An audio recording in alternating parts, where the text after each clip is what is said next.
ले जी, आज हम तुर्की के बारे में बात करेंगे। तुर्की का पुराना नाम था कुस्तनतीन, उसको कुस्तुनतुनिया भी कहा जाता था। फिर हमने उसका तुर्की नाम था, अब उन्होंने तुर्किया नाम रख लिया है।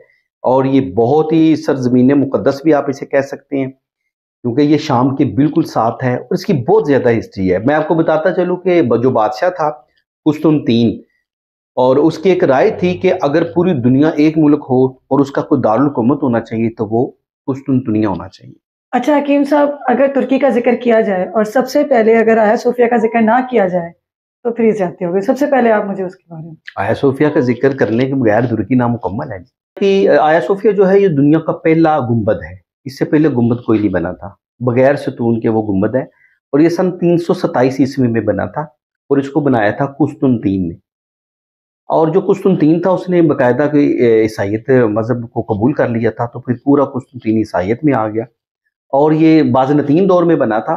तो कुस्तुनतीन जो है उसके दौर में शायद ये मुकम्मल हुआ, क्योंकि इन दोनों के जिक्र के बगैर आया सोफिया नामुकम्मल है। आया सोफिया दुनिया की पहली इमारत भी है, मजबूत इमारत है, आज तक वो कायम है, और पहला गुंबद भी है। और चूंकि ये सारा जो पूरा जो कुस्तुनतनिया था, ये यूनान इसके साथ था, इसके अंडर में था। ठीक है, तो ये एक फिका है ईसाइयत में ऑर्थोडॉक्स, जो उन्होंने बनाया था। वो काले कपड़े पहनते हैं, बड़े बड़े बाल रखते हैं, तस्बीह पढ़ते हैं। तो ये ऑर्थोडॉक्स ने बनाया था, और ये आज तक यानी कि 19वीं सदी तक ये फिर चलता आया, इबादत गाह चलती आई।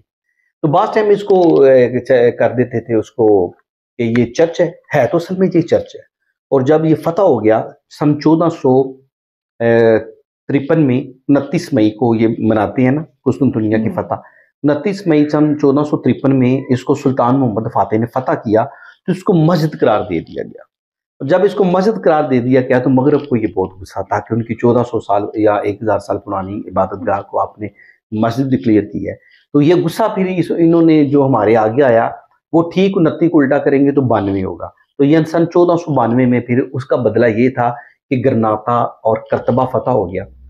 तो मुसलमानों ने इस पे कब्जा किया, तो उन्होंने यूरोप में, इन्होंने इधर की सल्तनत खत्म कर दी, यूरोप में इन्होंने उसकी गरनाता और करता, स्पेन उंदुलस, उसकी हुकूमत खत्म करके ये उन्होंने बदला लिया था। तो आया सोफिया जो है, अभी जो तैयब उर्दुगान साहब हैं उन्होंने उसे फिर दोबारा से मस्जिद डिक्लेयर कर दिया कि अब ये मस्जिद है। लेकिन यूनेस्को ने इसको ना मस्जिद और ना चर्च, इसे उन्हें ना म्यूजियम बना दिया था कि आप आएँ और इसे घूमें, इसकी सैर करें और चले जाएं। लेकिन अभी उन्होंने उसे मस्जिद कह दिया, तो अभी लोग उधर जुमा पढ़ने जाते हैं। तो सर, आप जब तुर्की गए थे तो वहाँ पे बाज़नतीन का क्या किरदार है? बाज़नतीन का जो किरदार है वो ये है कि आज से तकरीबन 2000 साल पहले तुर्की की बुनियाद रखने वाला बाज़नतीन था, बादशाह था। तो ये रोमन थे सारे। तो बाज़नतीन जो थी, ये कुस्तुनतुनिया जो अभी का कुस्तुनतुनिया है, कि उसके गिरदुनवा तो कुछ था नहीं। तो ये बाज़नतीन ने इसकी बुनियाद रखी और इसको पूरा डेवलप किया, बनाया था। तो बाज़नतीन का जो था वो पहले बाज़नतीन था, उसके बाद कुस्तुनतीन आया। तो बाज़नतीन जो था उसका तुर्की को डेवलप करने में, अभी का जो तुर्की है उसमें बड़ा अहम किरदार था। इसलिए तारीख में बाज़नतीन का नाम जो है वो जगह जगह में पढ़ने को मिलता है। ये था बाज़नतीन। सर, उस दिन मैं पढ़ रही थी तो कुस्तुनतीन ये कौन है? कुस्तुनतीन जो था, ये कुस्तुनतीन का नाम कुस्तुनतीन की वजह से रखा गया था, और ये बाज़नतीन के बाद आया था। तो ये कुस्तुनतीन का बादशाह था। तो इसका भी तुर्की को कुस्तुनतीन को बात करने में अहम किरदार है। तो उसके उसके नाम से ही कुस्तुनतीन नाम रखा गया था, कुस्तुनतुनिया।